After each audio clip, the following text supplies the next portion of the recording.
Episode 91. Perang Antar Klan. Pertempuran pertama terjadi di perbatasan wilayah tengah dan utara. Di pihak utara dipimpin oleh Yu Taibuki dengan pasukan sebanyak 200 orang. Dan di pihak lainnya, Duan Jing hanya 50 orang saja. Meski tanpa formasi pembunuh, kemenangan pihak utara akan terlihat. Namun bukan tidak mungkin pihak utara akan kalah. Meski menang secara jumlah, namun pihak klan Duan semuanya berada di tingkat kaisar tahap menengah. Tidak ada yang muda di antara mereka. Semua lelaki parubaya yang sudah malang melintang di benua Tianwu ini. Duan Jing terkekeh melihat formasi yang terbentuk. Lalu dia mengedarkan persepsinya dan mendapati dia dikepung oleh 200 orang yang sebagian berada di tingkat kaisar tahap awal dan menengah. Dan hanya ada satu yang berada di tingkat suci tahap awal sama dengan dirinya. Lalu dia mengunci pandangannya ke arah semak belukar. Dan menembakkan satu sinar ke arahnya. Boom. Ledakan terjadi. Namun tidak ada siapa-siapa di sana. Yu Taibuki melihat serangan mengarah kepadanya, dia langsung melompat menjauh dari kunci area. Lalu dia melayang perlahan di udara. Lalu dia memerintahkan yang lain untuk menggunakan formasi secepatnya, formasi pembunuh, hancurkan mereka, teriaknya. Ribuan pedang dan bermacam-macam senjata mengarah ke 50 orang yang sedang melayang itu. Beberapa dari mereka terluka terkena banyaknya pedang yang datang. Tak mungkin bisa menangkis semuanya. Ya kan pemirsa? Benar sekali, ada beberapa orang yang sudah terjatuh ke tanah. Mungkin mereka mati. Atau hanya pura-pura. Tinggalkan yang tidak penting. Duan Jing murka melihat anggotanya satu persatu berguguran ke tanah. Lalu dia mengeluarkan senjatanya. Berupa seruling. Teknik tingkat ketiga, seruling penebar maut, lalu dia langsung meniup nada indahnya yang menghanyutkan. Membuat burung-burung yang terbang berjatuhan. Membuat binatang melata telentang dan sebagian binatang lainnya ada yang tumbang. Namun tidak bagi pihak klan Yu. Mereka sudah mempersiapkan kapas. Setelah melihat Duan Jing mengeluarkan serulingnya, mereka pun langsung memasang kapas itu di telinga. Dan mengalirkan energi ke dalam gendang telinga untuk menahan kekuatan magis dari seruling kematian itu. Duan Jing semakin murka karena tekniknya tidak berfungsi kepada musuh. Dia lalu melempar serulingnya. Membesarlah, teriaknya sambil menggumamkan tekniknya. Teknik tingkat keempat, tongkat neraka. Seruling itu langsung membesar dan berputar di udara dengan kuat menciptakan pusaran angin yang terlihat runcing di ujungnya. Lalu dengan kontrol di jarinya, dia melayangkan tongkat neraka itu ke arah beberapa orang musuh yang ada di sebelah kanannya. Wush! Hawa panas dengan tongkat sebagai titiknya memukul beberapa orang. Ada yang meledak seperti kembang api. Ada yang hangus menghitam. Yu Taibuki langsung bergerak ke depan. Dia melayangkan genggaman kanannya ke arah perut Duan Jing. Namun Duan Jing melompat ke kanan. Lalu menendang kaki itu dengan kaki kirinya. Yu Taibuki menangkap kaki itu dengan tangan kirinya. Lalu menghempaskan ke bawah dengan tenaga penuh. Duan Jing sempat terkejut dengan serangan itu. Namun dia kembali menemukan momentumnya. Dia kembali melayang di udara dan tongkat neraka sudah berada di genggamannya. Lalu dia memutar ke kanan lalu ke kiri secara bergantian menciptakan bunyi angin yang menderu. Lalu membawanya ke arah depan sambil melompat. BEEENG. Dia memukulkan tongkatnya secara vertikal namun hanya mengenai udara kosong yang berfluktuasi terhempas karena tekanan tongkat neraka yang menggila. Yu Taibuki menghindari tongkat itu dengan melompat ke kanan lalu mengeluarkan senjatanya. Teknik tingkat ketiga, belati sakti, teriaknya langsung melemparnya seperti shuriken. Duan Jing terus saja memutar tombaknya. Sebagai pertahanan, belati itu seperti roket, sangat cepat menghantam tongkat neraka membuat ledakan besar di antara mereka. Para anggota klan Yu dan perwakilan dari klan kecil tercengang melihat pertarungan tingkat suci itu, kita juga harus membantu. Kita bantai mereka yang tersisa, teriak dari mereka. Entah yang mana yang bersuara. Namun suara itu membakar semangat mereka. Mereka langsung menyerang pihak klan Duan yang terisa 21 orang saja. Dan mereka dengan 150 orang mengeroyok mereka. Pertarungan tidak seimbang pun pecah di bawah. Sedangkan di atas awan yang rendah, dua orang masih saling mengadu senjata. Tak lupa juga pukulan dan tendangan sudah banyak bersarang di tubuh masing-masing. Sesaat kemudian Yu Taibuki melihat adanya celah yang terbuka. Dia pun kembali melemparkan belatinya. Lalu dia terbang setelahnya. Lalu dia mengumpulkan energinya di kepalan tangannya. Dia mempertaruhkan segalanya dalam pukulan ini. Terlihat energi dingin keluar dari sela jarinya. Lalu tinju itu menggema. Teknik tingkat kedua, tinju es. Hawa dingin begitu terasa saat belati itu membuka serangannya. Tinju akan melanjutkannya. Treng. Belati tertahan di tombak. Namun tinju masih berlanjut. Menghantam rahang kirinya. Buk, guak.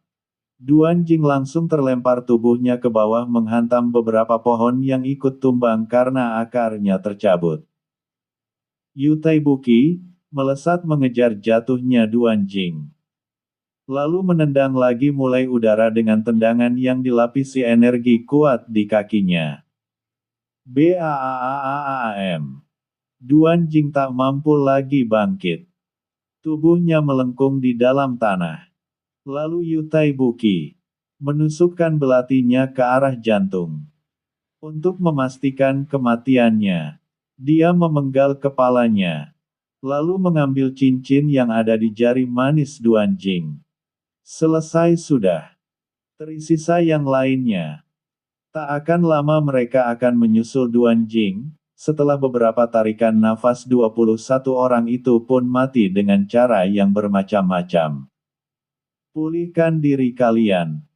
Aku akan mengumpulkan anggota kita yang gugur dalam pertempuran ini. Yu Taibuki mengirim suara telepati ke semua orang yang hidup. 0000. Di sisi yang berbeda. Dengan taktik yang jitu. Angkat panah. Lepaskan, teriak. Setelah melihat mangsa yang sudah melewati kelompoknya, Yu Taiba langsung memerintahkan panah api untuk dilepaskan. Wush! Wush! Panah itu mengenai salah satu dari kelompok musuh. Sesaat kemudian BOOM.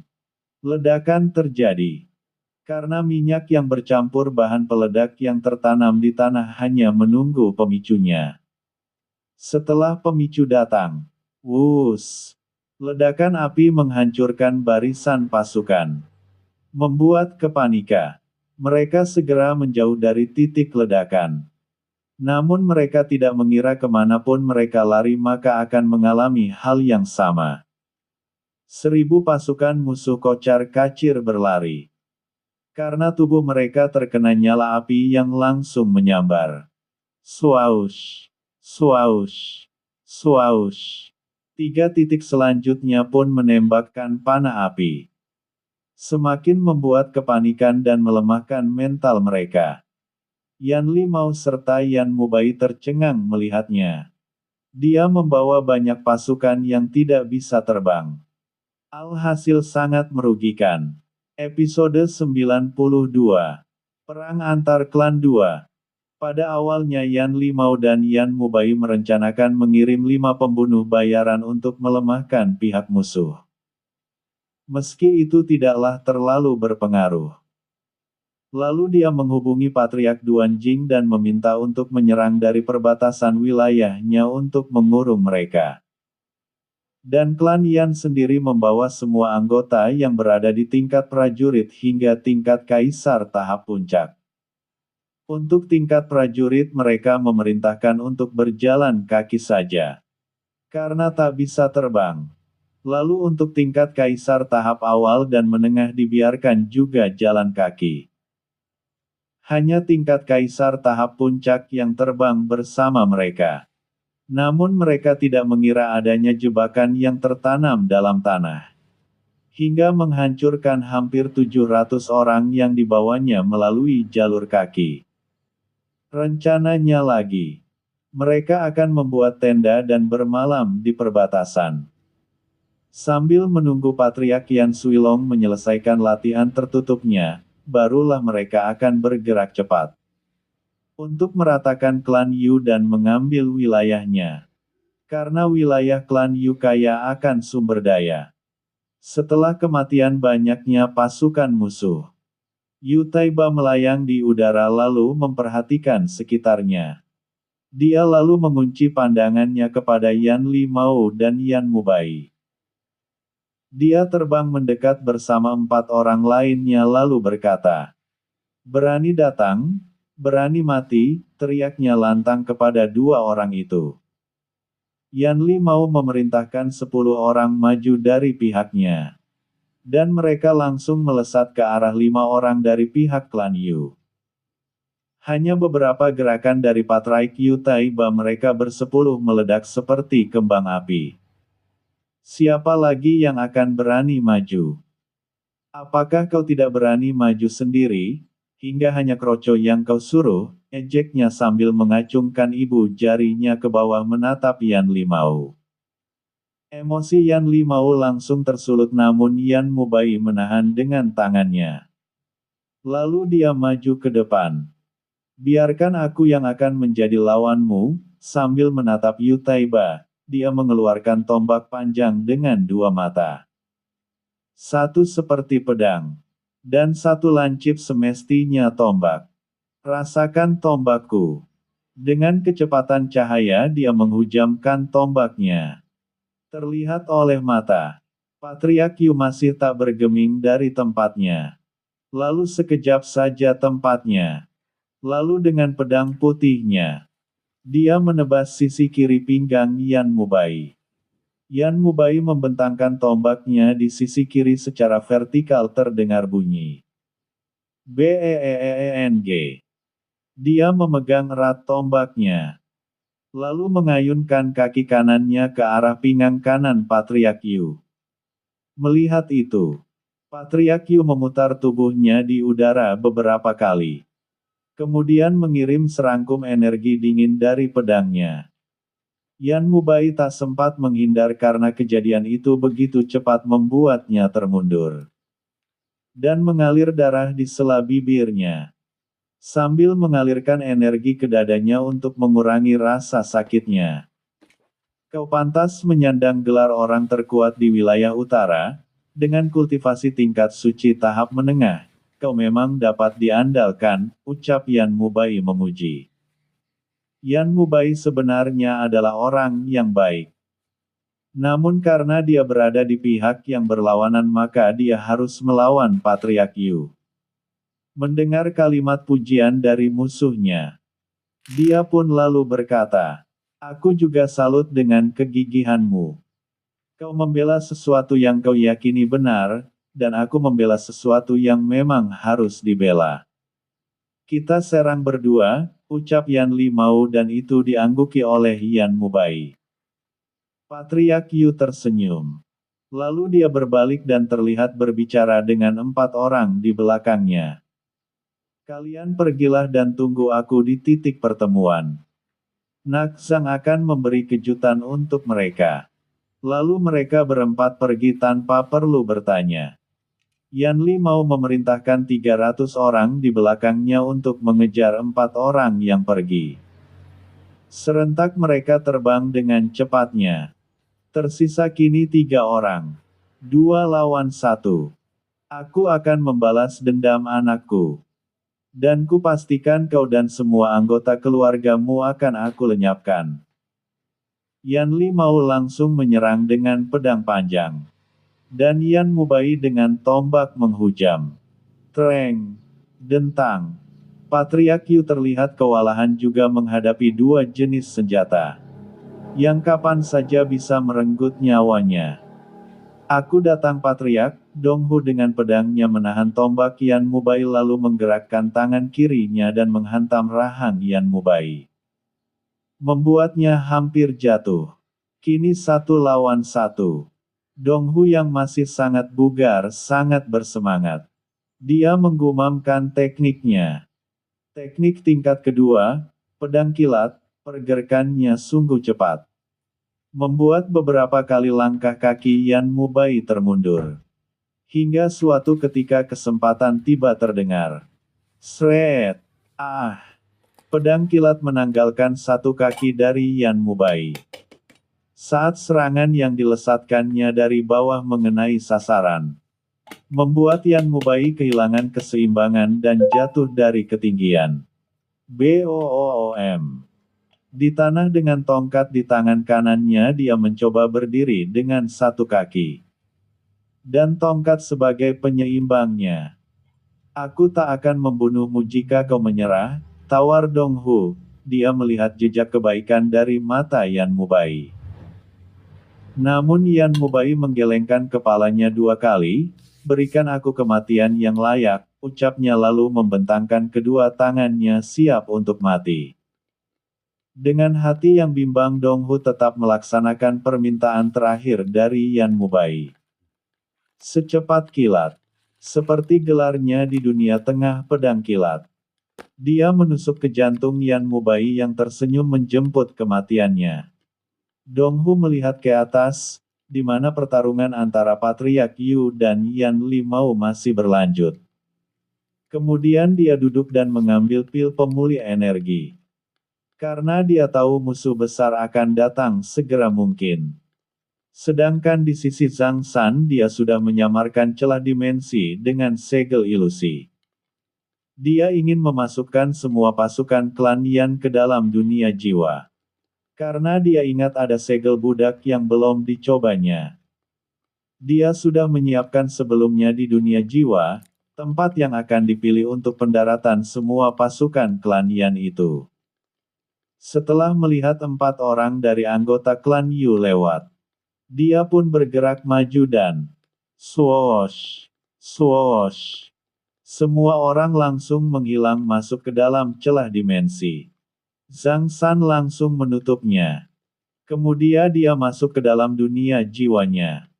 Yu Qinchang hanya menunggu di balik bukit titik pertemuan mereka. Karena melawan banyak orang di tingkatan yang sama memerlukan strategi yang kuat. Namun dia bingung melihat Zhang San terbang mendatangi musuh seorang diri. Apa yang sedang dia pikirkan, ucapnya lalu terbang mengejar Zhang San. Episode 93. Perang antar klan 3. Yu Qinchang terbang ke arah Zhang San. Namun setelah dekat dia berhenti karena terkejut. Zhang San hilang dari tempat dia berdiri. Dan semua musuh pun menghilang. Apa yang sebenarnya terjadi? Dia kebingungan dengan hilangnya semua orang. Lalu dia kembali ke titik temu lagi. Lalu mengajak anggotanya untuk membantu ayahnya. Mereka lalu terbang bersama. Sesampainya di tempat pertarungan. Terlihat Yu Taiba sudah kelelahan dan juga banyak mendapat luka. Begitu pula dengan Yan Limau. Namun mereka masih sama-sama mengadu pedang. Lagi dan lagi. Ledakan demi ledakan terjadi. Pedang hitam Yan Limau memancarkan aura ketidaknyamanan. Seperti raja yang memandang bawahan. Yang memaksa pedang putih milik Yu Taiba untuk tunduk di bawah dominasinya. Faktor usia meski menang pengalaman. Membuat nafas Yu Taiba sudah agak berat. Dan tubuhnya mulai tak seimbang di udara. Dia pun turun perlahan kemudian dia duduk dengan satu kaki setengah berdiri. Begitu pula dengan Yan Limau. Dia pun turun namun dengan cara menukik setelah melihat Yu Taiba kehabisan energi. Hembusan angin terdengar nyaring ketika kecepatan itu seperti cahaya. Hilang. Dia hilang dari pandangan. Tiba-tiba sudah berada di dekat Yu Taiba dengan pedang yang terangkat ke atas, siap untuk membelah, tak akan ada yang bisa lepas dari pedang itu. Yu Taiba pun tak mungkin sempat untuk menghindarinya. Namun sedetik kemudian, dentang. Bunyi pedang terdengar kasar karena berbenturan dengan pedang, pedang menahan pedang. Ya, dengan teknik pedang kilat. Donghu sempat menahan tebasan pedang Yan Limau dari bawah. Kemudian Donghu mengangkat tinggi pedangnya tapi Yan Limau terus menekannya ke bawah, setelah lama dalam posisi itu. Sebuah serangan menghantam tubuh Yan Limau. Yu Qinchang dengan kekuatan tingkat kaisar tahap menengahnya. Mengirim teknik terkuatnya. Teknik tingkat ketiga, kristal keabadian, swoosh. Brak.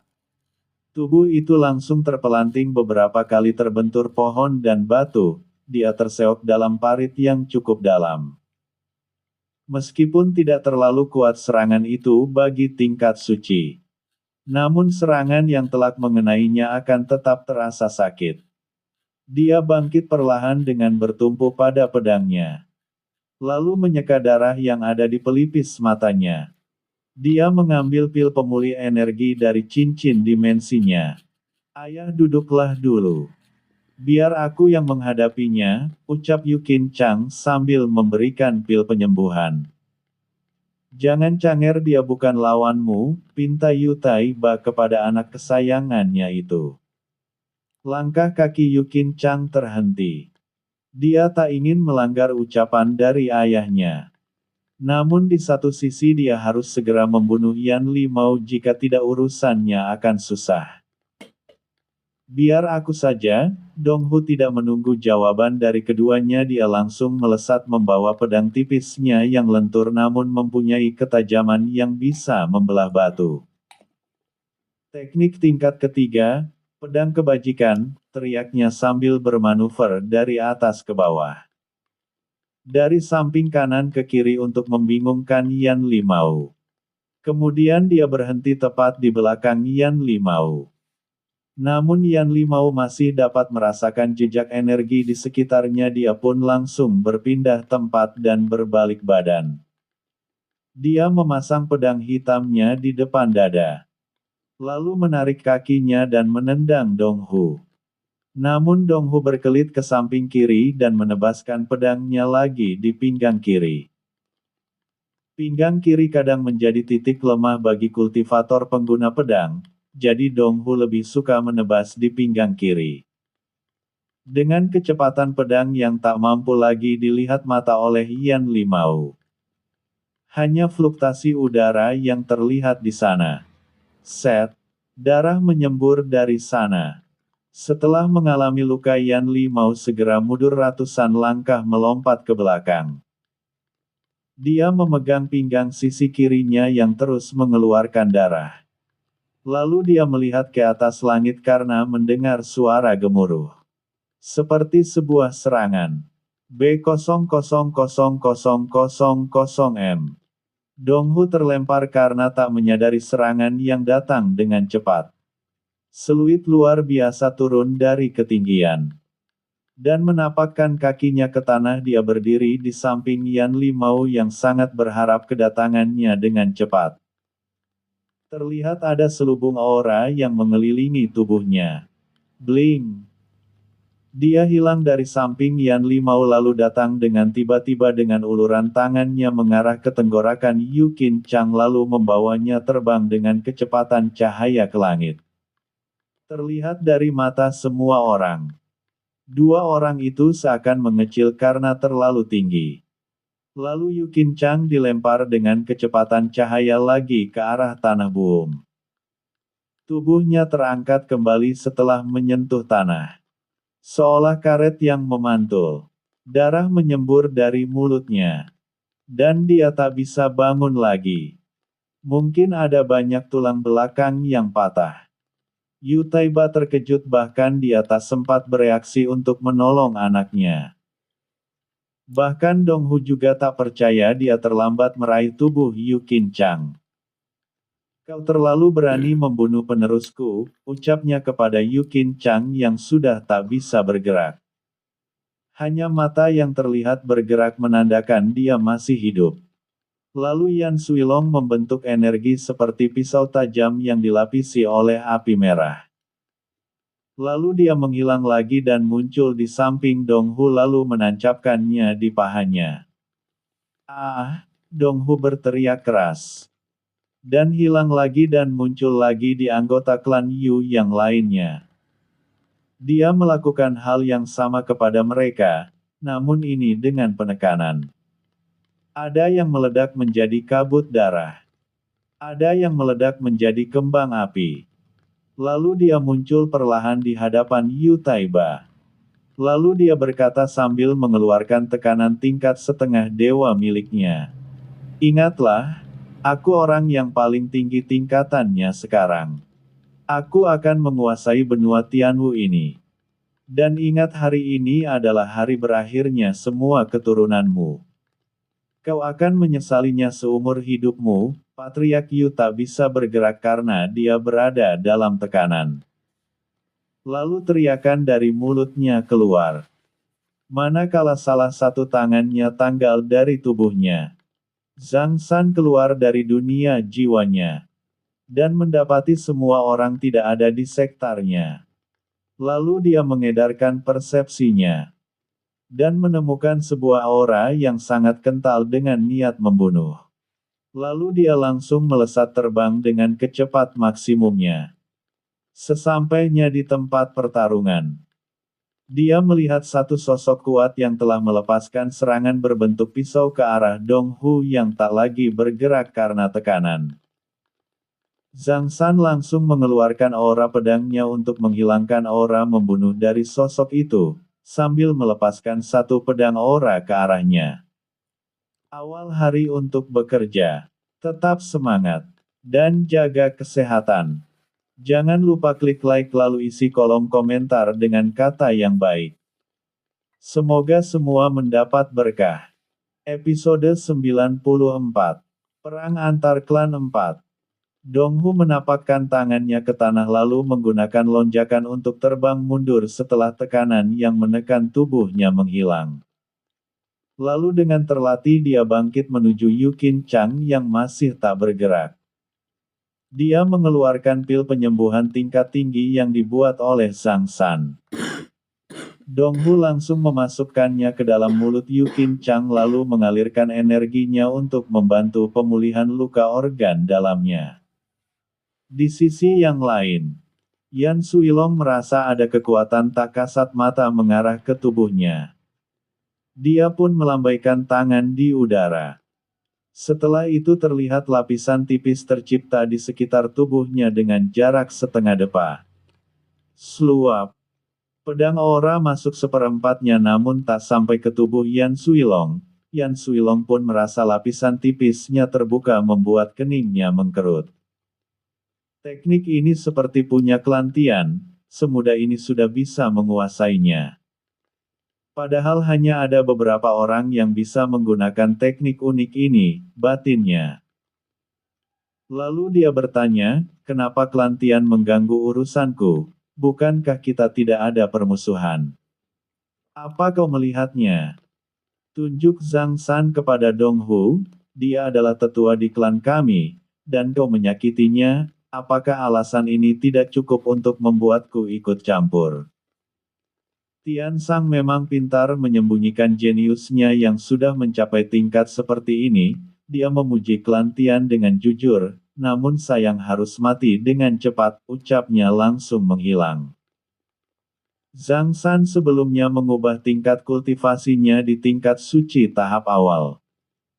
Jadi apa yang dilihat oleh Yan Suilong hanyalah tingkat suci tahap awal. Dengan cepat dia berada di hadapan Zhang San dengan tangan kanan yang melayang mengarah ke tenggorokannya. Bukan dengan cakar melainkan dengan tinju. Zhang San masih terlihat tenang. Bagi orang yang melihat serangan Yan Suilong ini begitu cepat. Namun tidak bagi Zhang San. Dia melihatnya. Cahaya samar terlapis di kepalan tangan Yan Suilong. Zhang San memundurkan kepalanya sedikit lalu menangkap tinju itu dan memutarnya. Krak! Terdengar bunyi renyah di sana. Yan Suilong tidak berteriak, melainkan dia memutar tubuhnya ke atas sesuai putaran tangan yang diputar oleh Zhang San dan melayangkan tendangan kaki kiri ke arah kepala Zhang San. Namun Zhang San sudah mengira hal itu. Tangan kirinya menunggu di atas kepala lalu menangkisnya. Mereka berdua sama-sama mundur. Jika dengan tangan dan kaki belum berhasil, saatnya memakai senjata. Yan Suilong melambaikan tangannya di udara, dan sesaat kemudian pedang berwarna hitam panjang melayang di hadapannya. Dia menggenggam pedangnya. Lalu melompat ke depan sambil menebaskan pedangnya sambil menggumamkan tekniknya. Teknik tingkat kedua, pedang darah. Zhang San juga mengeluarkan senjatanya. Dia melakukan hal yang sama. Melambaikan tangannya. Lalu muncul pedang di hadapannya. Lalu dia menggenggamnya dan langsung menggumamkan tekniknya. Teknik pedang petir, tebasan dua gelombang. Tebasan secara vertikal dari atas melaju dengan cepat. Namun dihadang di udara oleh tebasan menyilang, WUUUSH. BOO00M. Lalu mereka sama-sama melepaskan pedang Ki satu dari aura pedang satunya entah dari apa. Namun yang pasti mereka sama-sama memberikan sentuhan terbaik mereka. Sekali lagi ledakan tercipta, di mana mereka mengadu pedang di sanalah ledakan. Kau bisa mengimbangiku, berarti ranah kita sama. Apakah kau merubah wajahmu menjadi muda? Ucapnya sambil mundur mengatur nafas. Zhang San tidak menjawab, melainkan tersenyum. Lalu dia menggerakkan tangannya membentuk segel. Formasi dunia pedang, ucapnya lalu kubah transparan melingkup mereka berdua. Yan Suilong langsung bergerak cepat, dia hendak keluar sebelum formasi itu sempurna. Namun serangan dahsyat datang dari belakangnya. Buom! Dengan teknik melempar bintang, tubuh Yan Suilong tertanam di tanah. Yan Suilong terbang lagi ke atas, dia tak peduli dengan yang lainnya. Namun dia terhenti di udara. Karena formasi dunia pedang sudah sempurna. Dia menatap tajam Zhang San. Dia bahkan belum mendapat luka, terlihat dari sekelilingnya hanya retakan dari lapisan energi pelindung tubuhnya setelah terkena teknik melempar bintang. Pelindung tubuhnya sangat kuat, meski tipis. Batin Zhang San. Namun aku berkeyakinan dapat membunuhnya. Karena akulah penguasa di formasi ini, katanya lagi lalu menggerakkan tangannya menciptakan ribuan pedang. Dan telapak tangan. Tapak penghakiman, pedang aura. Wuosh. Wuosh. Ribuan pedang aura yang terbentuk silih berganti menyerang Yan Suilong. Dan ribuan tapak mengejarnya yang terus terbang menghindari. Sialan. Formasi ini sangat merepotkan. Sebenarnya siapa dia? Dan dari mana dia? Mengapa bisa menggunakan keterampilan unik yang lainnya? Seberapa banyak dia mempunyai teknik, batinnya terus bersuara sambil menangkis pedang aura yang tak berhenti menyerangnya dan menghindar dari tapak yang mencoba menghancurkan lapisan pelindung tubuhnya. Aku harus mencoba teknik itu. Teknik telapak dunia, tapak pengguncang semesta, gumamnya. SW0000SH. B00000000M. DUAAAAAR. Ledakan besar terjadi dan kawah yang dalam akibat ledakan tercipta. Terlihat Yan Suilong keluar dari asap dengan cara terjatuh namun tak ada lagi gerakan tubuhnya. Namun nafasnya masih terdengar meski kecil. Zhang San puas melihat teknik yang diberikan kakek Fei Long itu. Daya serangnya hampir sama dengan teknik melempar bintang. Siapa sebenarnya kakek Fei Long ini? Jika bukan mencapai tingkat sekarang aku masih belum bisa menggunakan teknik ketiga dari telapak dunia. Batinnya sangat penasaran, aku harus mencari tahunya lebih lanjut. Namun ada hal yang lebih penting saat ini, ucapnya sambil menghilangkan formasi dunia pedang. Lalu dia turun ke bawah dan melayang sejengkal dari tanah. Tanpa banyak bicara, Zhang San langsung memenggal kepala Yan Suilong. Karena orang ini tak bisa diberikan keempatan hidup. Setelah itu dia mengambil cincin yang berada di jari manis Patriark Yan Suilong. Lalu berpaling ke arah Yan Limau yang masih terbengong melihat kakaknya mati dengan cara begitu kejam. Melihat tatapan tajam dari kejauhan, Yan Limau perlahan mundur. Meski tubuhnya sudah mulai pulih. Namun jika melawan orang yang bisa membunuh kakaknya, dia pasti akan berujung sama dengan kakaknya. Ampuni aku. Aku akan memberikan seluruh hartaku. Tapi biarkan aku hidup, ucapnya bersujud di hadapan Zhang San. Yang memutuskan kau berhak hidup atau mati bukan aku, sahut Zhang San lalu mengirim telepati kepada Patriark Yu. Patriark Yu Taiba bangkit dengan pedang di tangannya dari belakang dia langsung menebas kepala Yan Limau tanpa memberinya sambutan yang meriah. Zhang San mengontrol energi jiwa di ujung jarinya. Lalu menarik cincin dimensi Yan Limau. Lalu dia pergi mendekati Dong Hu yang masih memegang kakinya. Episode 95. Akhir Perang. Bagaimana keadaanmu Paman Dong? Sambil mengulurkan tangan menyentuh paha Dong Hu. Dan melirik ke samping. Sangat miris. Mungkin dia akan cacat. Semoga saja ada tabib yang bisa menyembuhkannya, ucap Zhang San memandang Yu Qin Chang. Ya Tuan Muda, semoga saja, sahut Dong Hu juga sambil melihat keadaan Yu Qin Chang yang menyedihkan, lalu berkata lagi. Terima kasih Tuan Muda, ucapnya kepada Zhang San yang sudah mengobati lukanya. Merasakan kakinya agak baikan. Dia pun berdiri. Lalu melihat ke langit.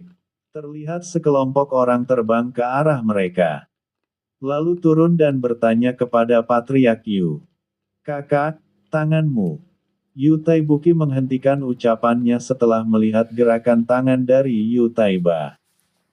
Tak usah dipikirkan, jika kalian di sini. Artinya kalian memenangkan pertarungan dengan Duan Jing. Atau dia tidak datang membantu klan Yan? Tanya Yu Taiba yang masih duduk sambil membalut lukanya dengan satu tangan. Duan Jing terlalu meremehkan kita. Makanya dia bisa dibunuh, meski tidak mudah, sahutnya lalu mengalihkan pandangan ke sekitar. Dia melihat bekas pertarungan yang sangat dahsyat. Bagaimana dengan Yan Limau dan apakah Yan Suilong itu datangkah? Yan Limau sudah kupenggal kepalanya. Dan Yan Suilong dibunuh oleh Nak Zhang. Sahut Yu Taiba. Berada di tingkatan apa dia hingga bisa membunuh Yan Suilong yang katanya sudah hampir menembus tingkat dewa? Tanya Yu Taibuki yang memandang pemuda itu. Aku juga tidak mengetahuinya. Namun dilihat dari auranya yang keluar saat pertarungan. Aku yakin dia sudah berada di tingkat dewa. Sahut Yu Taiba yang juga bingung, namun yang pasti aku menyaksikannya sendiri. Jika orang lain yang menyampaikannya mungkin aku tidak akan pernah percaya, katanya lagi menyambung. Hal yang sangat mustahil sekali tingkatan itu dapat dicapai oleh seorang pemuda, sambil menggelengkan kepalanya Yu Taibuki berkata.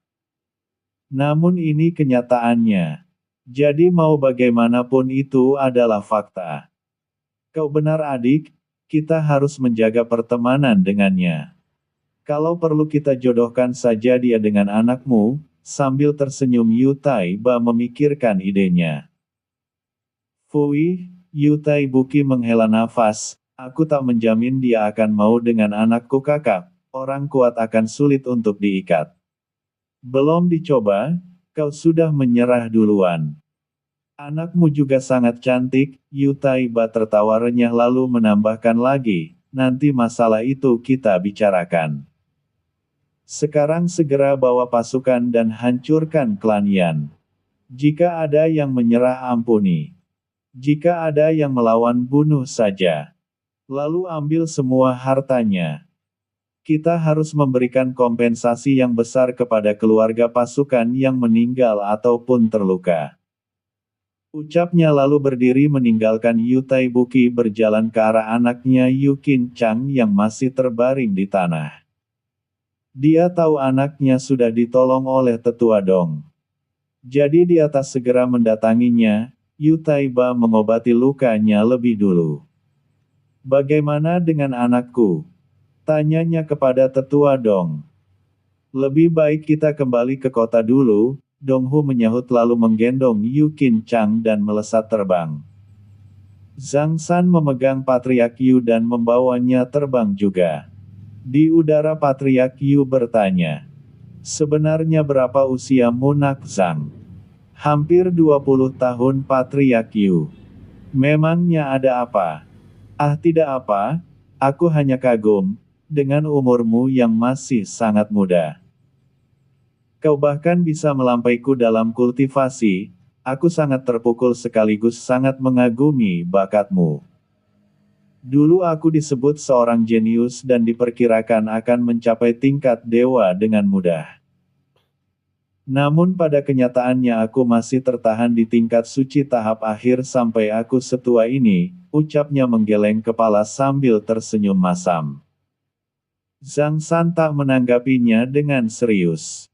Dia hanya tersenyum. Lalu mempercepat laju terbangnya. Di kota Changyu, tidak ada kepanikan hanya sedikit kegelisahan, namun setelah melihat pemimpin kota terbang di langit bersama beberapa orangnya. Mereka pun bisa bernafas lega lalu melanjutkan aktivitas mereka seperti biasa. Setelah sampai di halaman kediaman utama klan Yu, Dong Hu langsung disambut oleh beberapa pelayan yang menunggu dan mengarahkannya ke tabib klan untuk pengobatan lebih lanjut.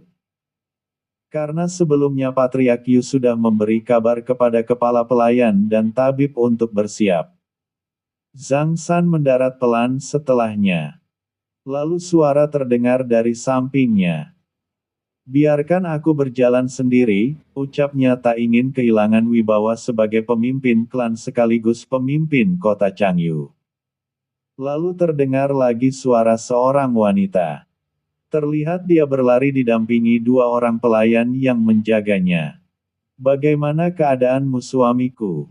Dan di mana anak kita? Tenanglah dulu, aku baik-baik saja, Changer sudah dibawa ke tabib. Ucapnya sambil mengelus rambut istrinya dan mencium pucuk kepalanya. Yin Rong memeluk tubuh lelaki yang disayanginya itu namun dia merasa ada sesuatu yang hilang. Lalu dia mengayunkan tangannya ke arah lengan kiri suaminya. Dan dia mendapati ada tempat kosong di sana. Air mata kesedihan pun tak mampu lagi dibendung oleh kelopak matanya. Dia menangis terisak. Tenanglah. Hanya tanganku saja yang hilang. Rasakan, jantungku masih berdetak dengan cepat bila bersamamu, ucap Yu Taiba sambil memegang tangan Yin Rong dan mengarahkannya ke dadanya tak lupa dia tersenyum. Semoga tidak pernah ada lagi yang hilang darimu. Dia tak lagi bisa meneruskan ucapannya. Karena satu jari dari Yu Taiba mendarat di mulutnya. Kita masuk. Aku ingin istirahat lebih dulu.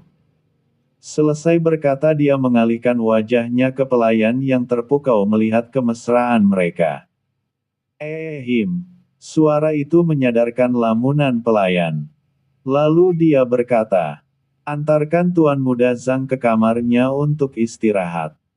Lalu dia menoleh ke samping.